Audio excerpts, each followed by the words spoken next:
para que na próxima interação aquele elemento não exista e ele refaça os cálculos usando como se fosse uma matriz menor. E é assim que ele vai fazer, repetidamente, até que o i calcule, chegue ao final calculando todas as permutações possíveis da lista. Vamos ver se funciona.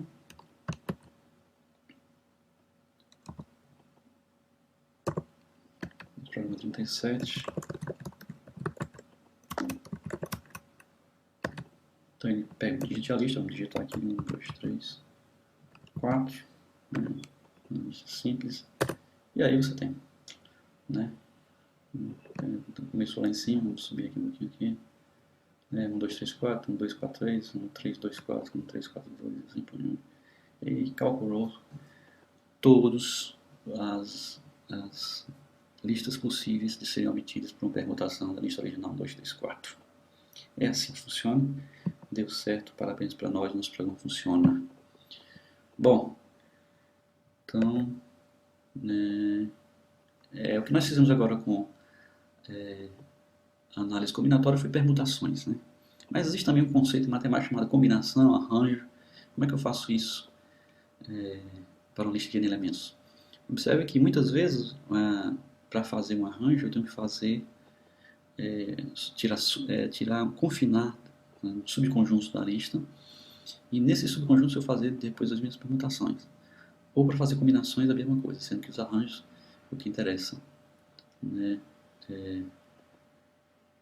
é a ordem, né? Quer dizer, você pode repetir elementos em ordem diferentes considerados diferentes. Na combinação não, na combinação você não pode repetir pela ordem, você tem que saber quantos grupos distintos, né? Então, fique à vontade, experimente fazer isso aí.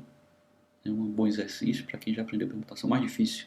Você já aprendeu, agora fica aí esses desafios para você botar o seu cérebro aí para funcionar. Então vamos lá, não é só de exercícios clássicos que a gente consegue. Vamos falar agora um pouco sobre filas, né?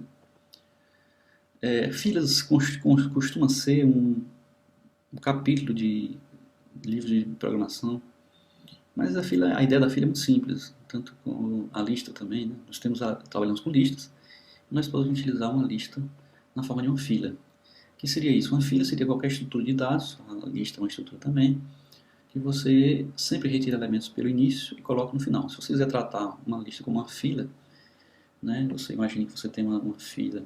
Isso aqui eu retirei do tutorial oficial do Python. Então você tem aqui uma lista que nós vamos tratar como fila. Então vamos chamar aqui de query, né?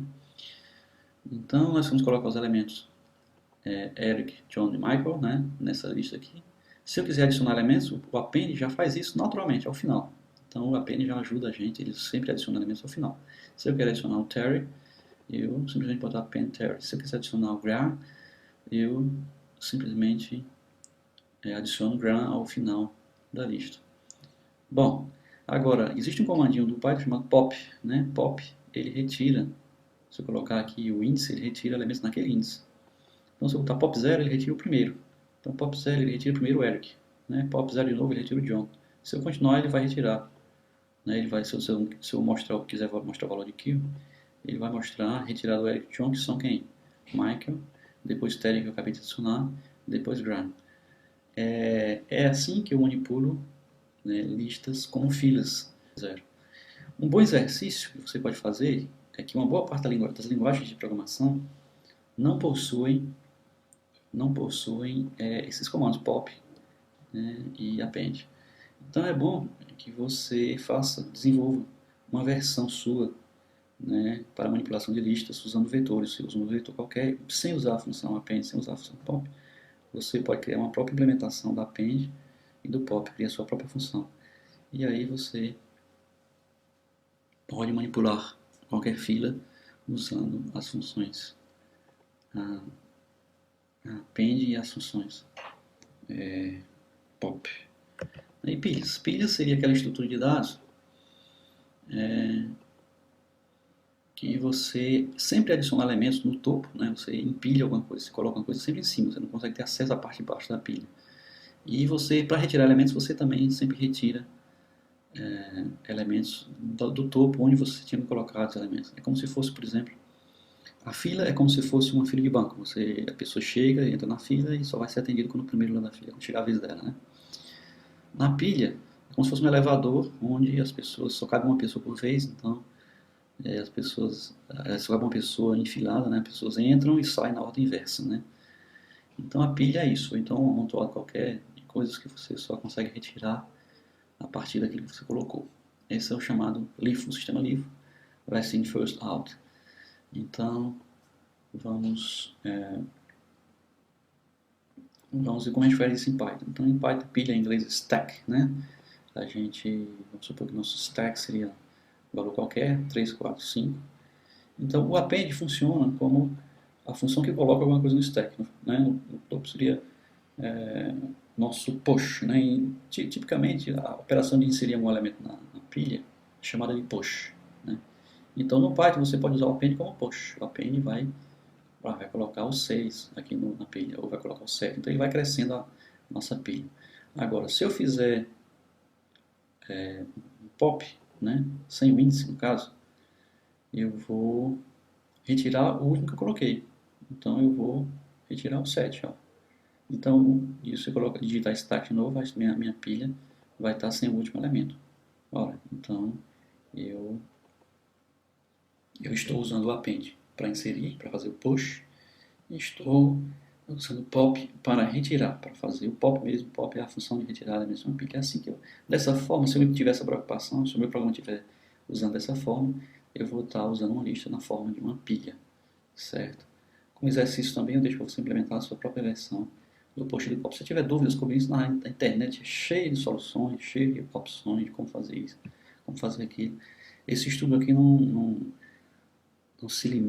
pretende ser exaustivo sobre o assunto, mas pretende apenas dar uma introdução ao assunto, né? Você vê aqui uma pequena introdução e a sua curiosidade, você deve usar a sua curiosidade para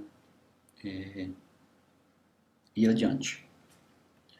Vamos ver uma aplicação de pilhas, né? Uma aplicação usando pilhas. E agora? Eu sei como usar filas, sei como usar listas e como é que eu uso? Para que serve isso, né? Então, um exemplo é esse joguinho aqui, né? Que são as torres de Hanoi. Eu usei a palavra que pensa recursivamente, quer dizer, nem sempre, para quem está tendo o primeiro contato com programação, é fácil pensar recursivamente. Você tem que desenvolver essa habilidade. Se você pensar recursivamente e conseguir definir as funções recursivamente, os problemas ficam extremamente fáceis de serem resolvidos. Mas você primeiro precisa desenvolver essa habilidade de pensar recursivamente. Pensar recursivamente é desenvolver uma função recursiva, ver a definição recursiva dela e ver quais são os casos base. Essa é a forma de pensar recursivamente. Então vamos pensar recursivamente aqui com Torre de Hanoi. Torre de Hanoi, eu deixo você também livre para procurar na internet quais são as origens disso aqui. Existem várias lendas a respeito disso. Existe até uma lenda que os monges deveriam fazer esse exercício com 64 anéis e quando eles antes deles terminarem de fazer isso aqui, o mundo deveria ter se acabado. Antes de continuar aqui, vamos ver nessa animação aqui, nesse applet, uma ilustração dos movimentos. Voltando aqui para a nossa transparência. Então nós temos aqui a Torre de Hanoi, as suas hastes, com os seus anéis. Eu estou utilizando para representar os anéis um número qualquer que identifique o tamanho do anel. Então, qualquer anel que tenha um número maior, ele vai representar um anel. O anel que tem número 5 representa um anel maior do que o número 4 e assim por diante, para a gente ter uma forma de verificar se o anel maior está realmente abaixo do menor, ou para ter esse controle. Bom, então a nossa solução é muito simples.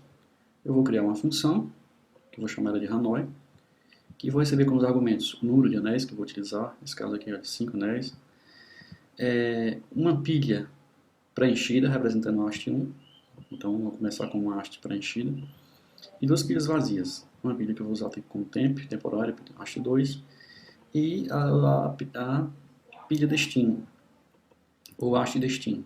Então a estrutura de dados que eu vou usar para representar a haste são pilhas.